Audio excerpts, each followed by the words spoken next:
went to a lot of schools since I was a very small boy. I think the average person goes to 2 or 3 schools up until finishing high school time. I went to 8 in total, maybe more depending on which count. I remember them all. They're all differentiated for me, which is a great thing for memory and being able to recall them. I remember my first one was when I was 3 or 4, and it was a play school, and it was a big house outside town. And I remember driving there. We drove into the driveway, big beautiful lawn and all fresh, all new. And I said, no, I don't like this. So there was an alternative, which was back into town. And that was an old house in a terrace of houses with a big overgrown garden. And I said, yeah, this is the one for me. So that's where my first play school was. It's where I got my tick bite on my neck. Came home one day and there was a tick here, just sitting there on my neck. And everyone was interested to see what might be done. So my parents talked to the doctor, and the doctor said, just leave it there, it'll fall off itself. So that's what we did. It was stay there for a couple of days, I think. My friend the tick got that from rolling down the hill in the back garden of the play school, which I used to love to do. Just outside the back door there was a hill, and I went back to visit many decades later to see my old teacher, and I went back to the back garden again, and this hill that I speak of, it was a gradient of about this much or something. It was no hill, but for a very small human, it was great fun. I went from there to the local boys' school, and it was called Babies Class. And I remember a game that we played in the yard there vividly. It was a sunny day, and all of the class were gathered around the yard, holding hands in a circle, standing up, and one person would run in. It was some kind of a cat and mouse game type thing. And I remember running, they would raise or lower their arms, and you hoped that someone would raise their arms for you. And I remember that game very well. That was really good fun. It was also where I remember making butterfly paintings at the back of class with Tommy, who I'm still friends with today, and having been, not spoken for many decades again, but we reconnected in later times. I also remember there being somebody who made a wee-wee on the ground and wouldn't admit it, and so everybody had to stand up in a line and bend over, and the teacher went around. She put her hand on everybody's trousers to see who did it. She caught the culprit quite quickly in the line. She never got as far as me. He was the twin brother of my aforementioned friend, who I'm still friends with too. So that was that year, my second year of school. My third year of school was a new town. We moved to the west of the country, and there was no space for me in the class because it was a very last minute arrival. There was no planning or preparation. So I had to skip my year, and I went in with the following year, the older year, which to me didn't make any difference. It was insignificant. Maybe it's a proof that we're not challenging children enough. Like, let them go, skip that year. They don't really need it. I guess some kids would have. I was very well homeschooled by my mother, who always wanted to be a teacher, and she never was. So she taught me instead. I was her pupil. She drilled Irish into me. My goodness, how good my Irish was for many years. I knew every bird. I knew every this, I knew every that. If there was a category of things, we would know all the names of everything in the category. There was a great book which I have been unable to find since. It was a skinny little book like that size, and just flip it, and it was called Nua Litru, New Dictionary or something, I think maybe. And it was just lists. It was like trees, flowers, birds, animals, all that kind of stuff. And I learned them all off, and she would question me on them, and I would know them all off by heart. I had a big vocabulary. Nobody spoke Irish though. And then, so we went for a second year in that school. Yeah, same teacher, same classroom. I think I stayed at the same seat.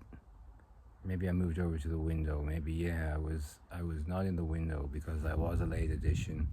I was a freak addition, a young kid in an older class for that first year. And so I would have been squeezed in the corner. I remember it now. I was over on the edge of the class. But in the second year, I made sure that I had a prime position seat by the window, a couple of desks back facing the teacher. Really good positioning. She gave me a cactus, Sister Martina, which I had for, again, many years, decades, I would say. Anne and Barry were what was in the school books. It was those days. Then I moved school to first class, and I performed very well there at spelling tests, I remember. It was the first Sister Martina's classroom was lovely. It was like in the style of a prefab, but it was a nice big spacious classroom. It was, it was pretty modern. But the next class then was in an old building, and it was real ramshackle Harry Potter style stuff. And I did very well at spelling. I do remember that in that one. And then the following year I moved school again. Normally I thought you'd stay in school now for the next subsequent years, but I didn't. I moved school again to a new town in the Midlands, and the lady who was my teacher, she was just about to get married when I arrived there. I stayed in that school for 4 years. I was bullied when I was there. Not that I noticed it, but apparently my parents and others reckon I was being bullied. And looking back, I would say, yeah, I was, just didn't notice. So I was moved again to another town, new class. I really thrived in this new class, having come from a pretty toxic environment for a few years. It really was toxic. And then, this new one I went to there, which was, in this new town again. And I really did make some great friends pretty instantly. These were nice kids, nice small country town it was. Nobody had much to prove. We all got on great. I used to bring, it was a time when NFL season was showing on television here, and I was really into my American football. My team were the Miami Dolphins, and my man was the Fridge. I learned a lot from those days about sports, particularly about rugby, and how they don't wear helmets and all the rest of it, and that's why I don't play rugby. I don't support rugby at all. It's a dangerous sport, as has been shown, as I've always been saying. So from that school, which was really a glorious year, I had a friend. He was a traveler, and he lived with his family in a caravan at the gate of the school. It was like a little roadway, and by the gate of the school, that's where he lived in his caravan with his family. Then from there, I went to a different town again for high school now, second level school. It was the end of junior school. It was a great ending to junior school. I remember my teacher one day when I arrived in that last year of junior school.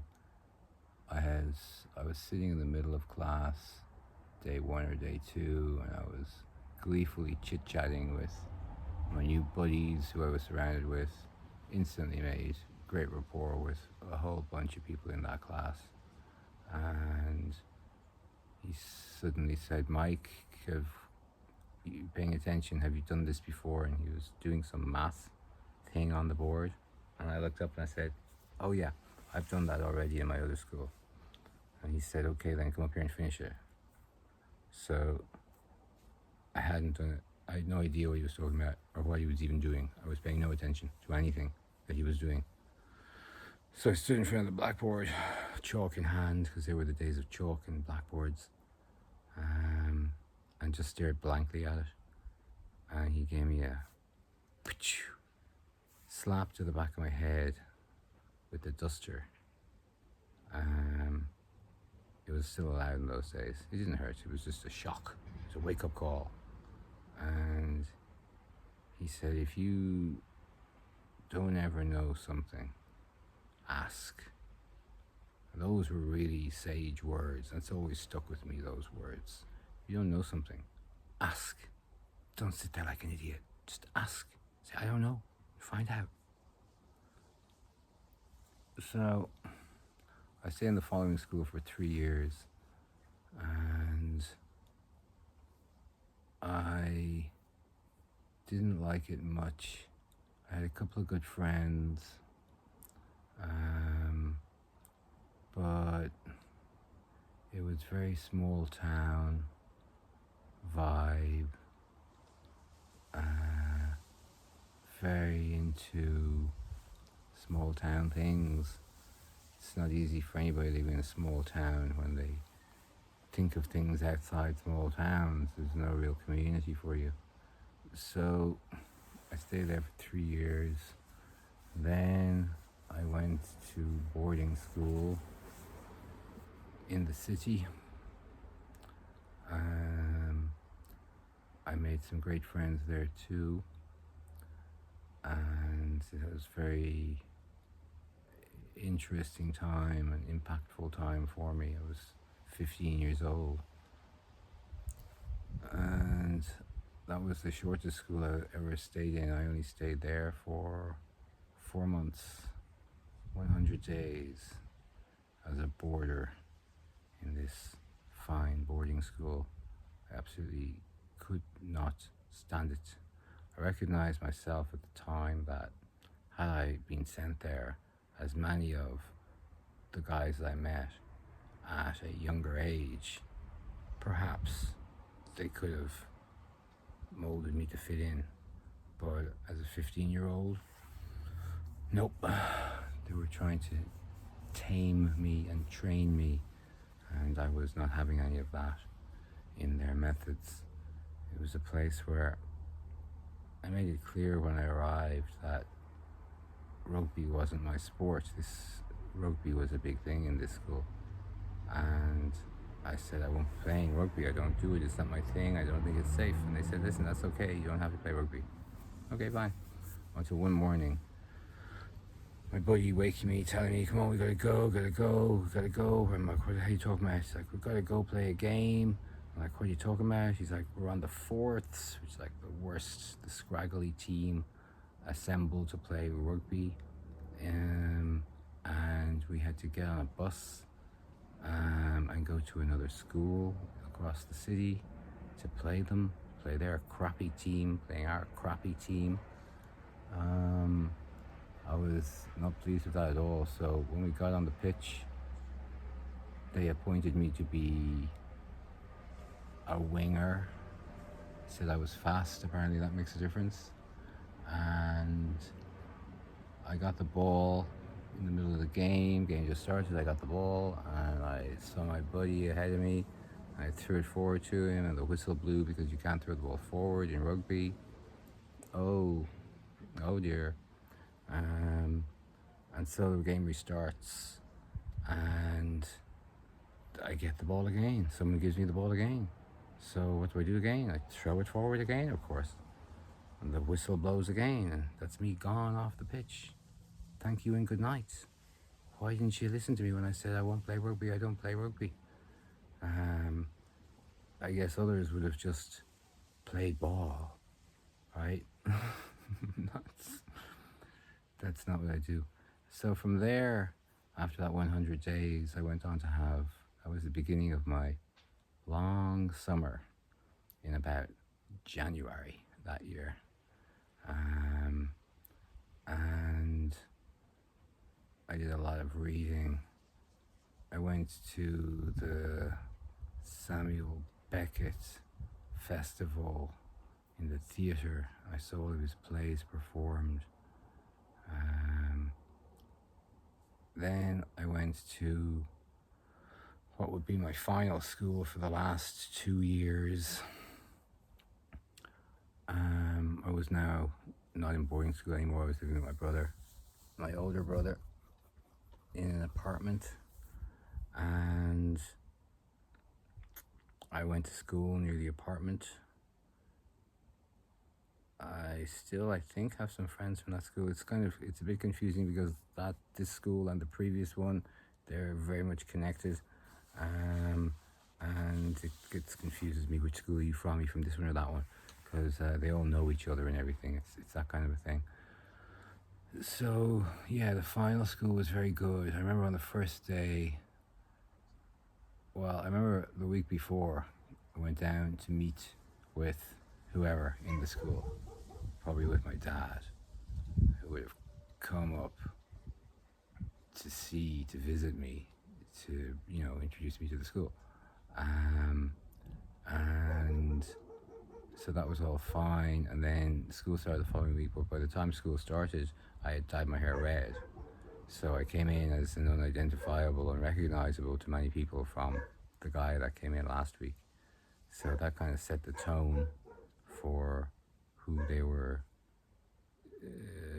dealing with or having the pleasure to embrace into their community. And so I was called down to have a chat with the dean of my year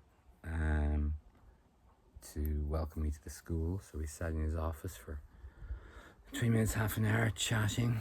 And the most important thing that he said to me was, he said, "Mike, I know that you live with your brother. I know that your lifestyle is very different to anyone else here. And I just want you to know that we're here to help you get a good education, and that's all we're here to do." And I was like, boom, this guy's a good guy. I said, thank you. I'm glad to be here.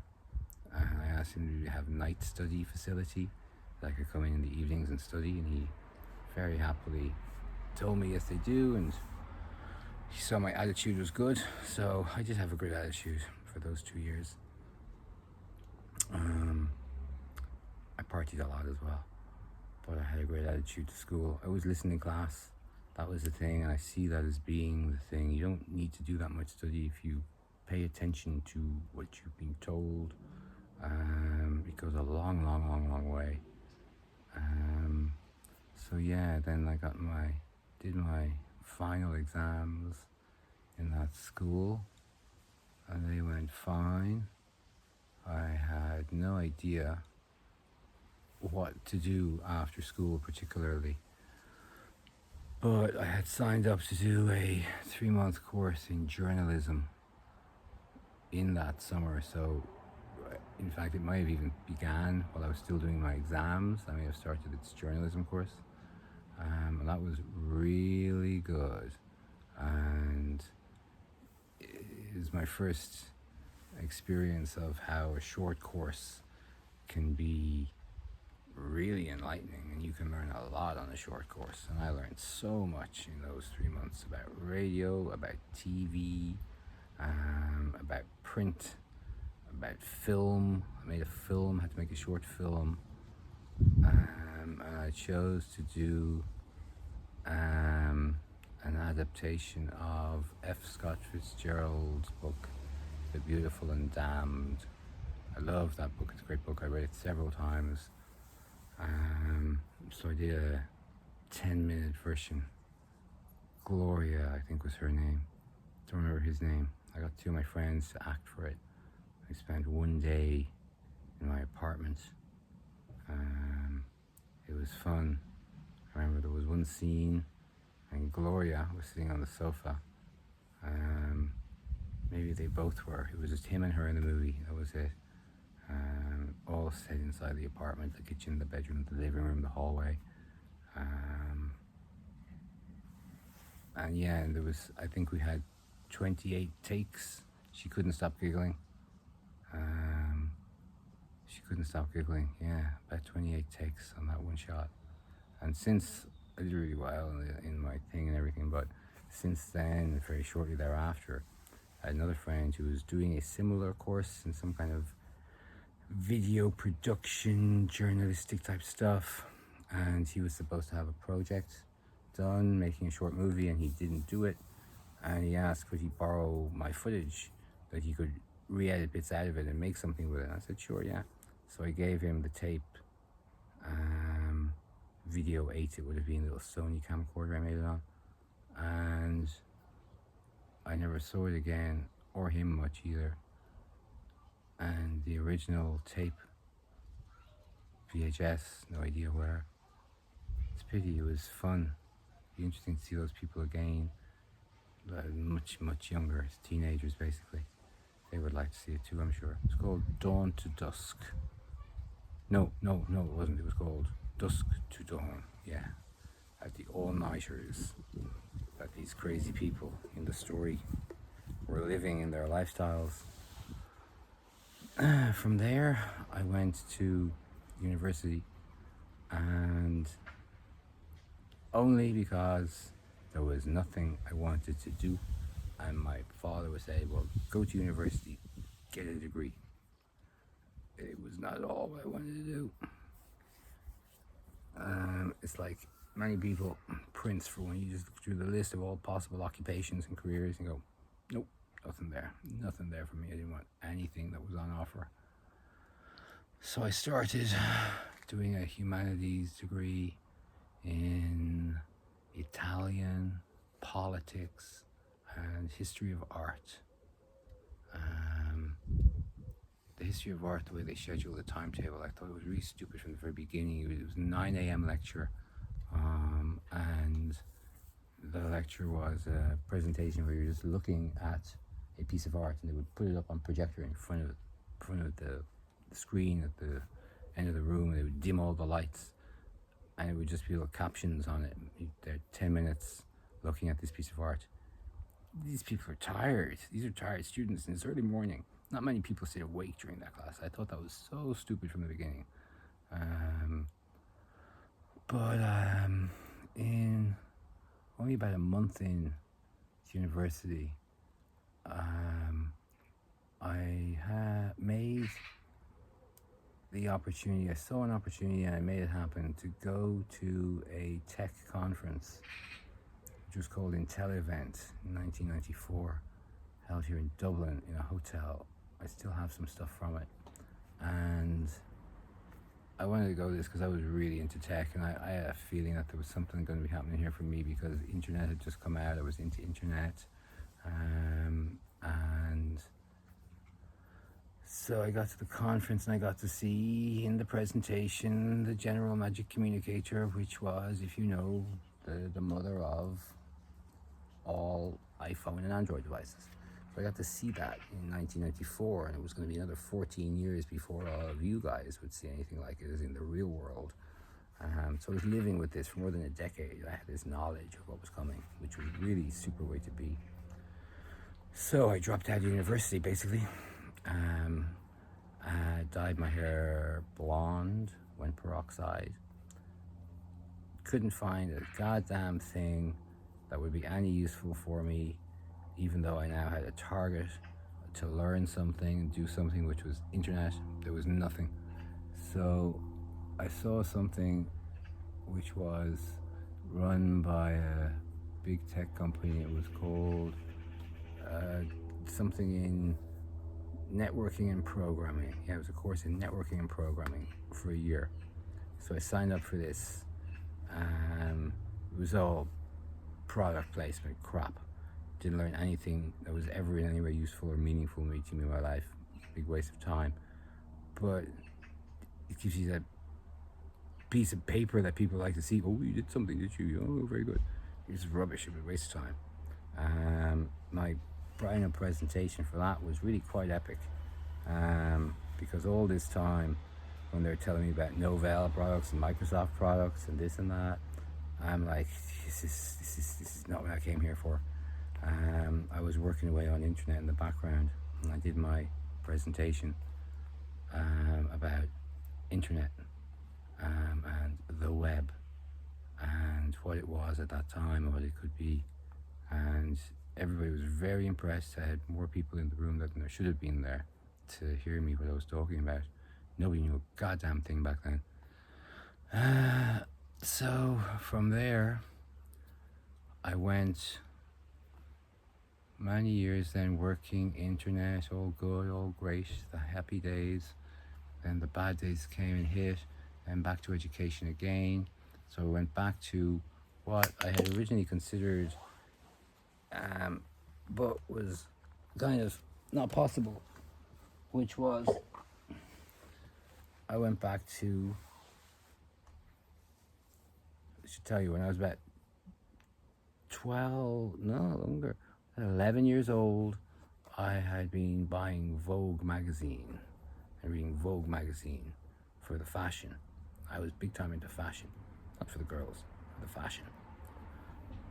And so I went back to fashion college. I did a course in ladies tailoring, learned how to make suits and dresses, and that was pretty good. You learn the basics of what it is to be a seamstress, cutting patterns. It's all very interesting, but it wasn't for me. I was too old. I didn't have the same energy. I'd burned out much of my energy on my internet business and stuff like those years. So I didn't pursue that. Instead, I went back and I did a 3-month course in cooking. And that was excellent. That was really excellent. I learned a lot about that. Good skills to have. So, was that the last thing I did? Oh no, then I went from there, similar to cooking, I went to do another short course. I love short courses. I highly recommend short courses. Another 3-month course in university, which was a diploma in specialities food production, and that was really, really good too. It was dense, short courses tend to be dense, and I think that was the last time I was at any education. Yeah, I love education.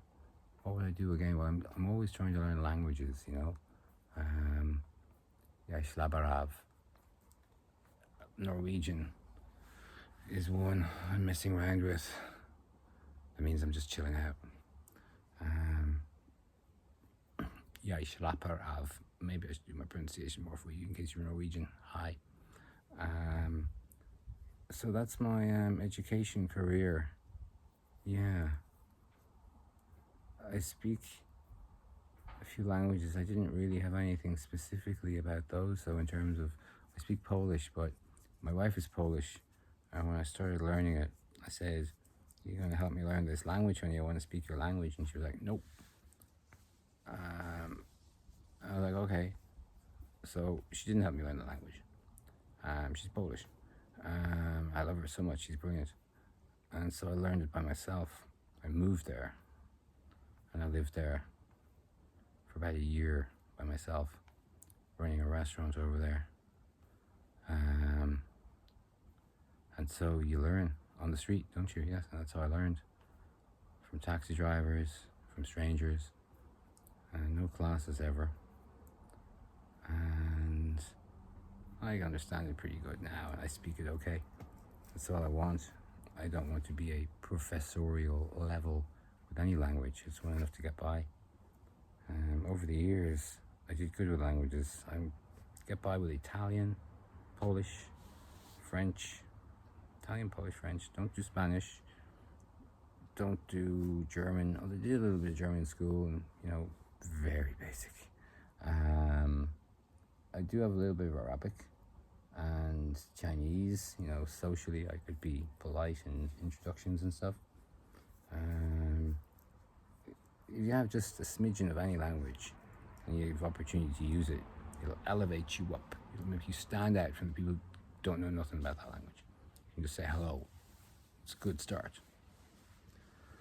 They might remember you in good ways. Yes. Education. It's a good thing. I see people, they just be wasting their lives, brain rotting, clicking watch, next one, some crap series, crap. Hooked on it. The brain needs downtime. You just sit in silence, look at the sky, listen to the traffic, whatever it might be. Not have your attention taken by some specific thing which is ultimately quite crap and doing you no benefit. Keep your eyes open. Listen. Be curious. Always be curious. Have a great day. Go read a book or something.